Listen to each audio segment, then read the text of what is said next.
This clip is brought to you by BoutThatOnline.com. Yeah, peace famo. We're gonna check out this clip I thought was quite interesting. Now, we're definitely well into the No Limit, Cash Money, New Orleans hip hop culture. And one of the things I always struck a chord with myself is I did think back in the day when Cash Money was bubbling and they got that deal for 30 mil, that they was pushed by the labels or the powers that be. At that time, No Limit was super hot and stuff, and what they was doing was independent. So I always found that. So it was interesting. I came across this interview, which was taken from a Drink Champs interview with Chuck D, him and N.O.R.E speaking on No Limit. So we're going to check this out. Chuck D had some interesting things to say, just how he feels Cash Money was given the push. And then that was an opportunity for Master P to come up in there. And still, even Master P capitalized on all those territories nobody wanted. But by that time, around N.O.R.E's 98, the companies was like, I like wait a minute. N.O.R.E's 98. That's the name of my new album. If I ever make one. In the 98. Oh, yeah. In the 98. In the 98. Right. Yeah. Yo, man, companies tried to make what? Master P an offer, because they realized that, yo, man, there's some gold in them Texas, Louisiana, Mississippi, Georgia, Alabama, Florida hills. And they tried to make him a deal, and Master P was doing so well. Remember you said like 500 ads in the source? Yeah. You know what I'm saying? Yeah. He had his own record stores on the West. They tried to make a deal with him, and he was like, yo, man, what the fuck? You got to come. And they said, you know what? We're gonna finance your competitor then.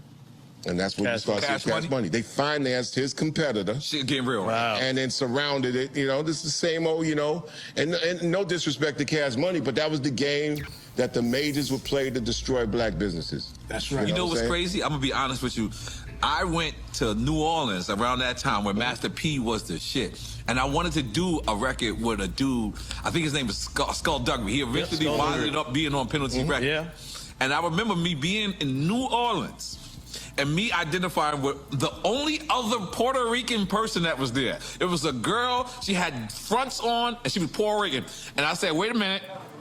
Well, I've never seen fronts at that time, because we, like New York, we had fronts, we didn't have what they have, whatever it was. Grill. That was a totally different, I was like, what is that in your mouth? Pause. And I remember this day, so perfect.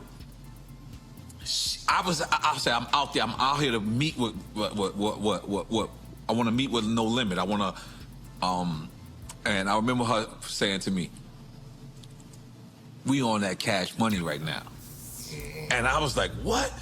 And I kid you not, it wasn't on the radio. It was nothing. It was like how you just said. They funded a totally different shit. It was a fade like this. Yes. We went from So there you guys, definitely peace to Chuck D and N.O.R.E. Check out the full interview on the Drink Champs.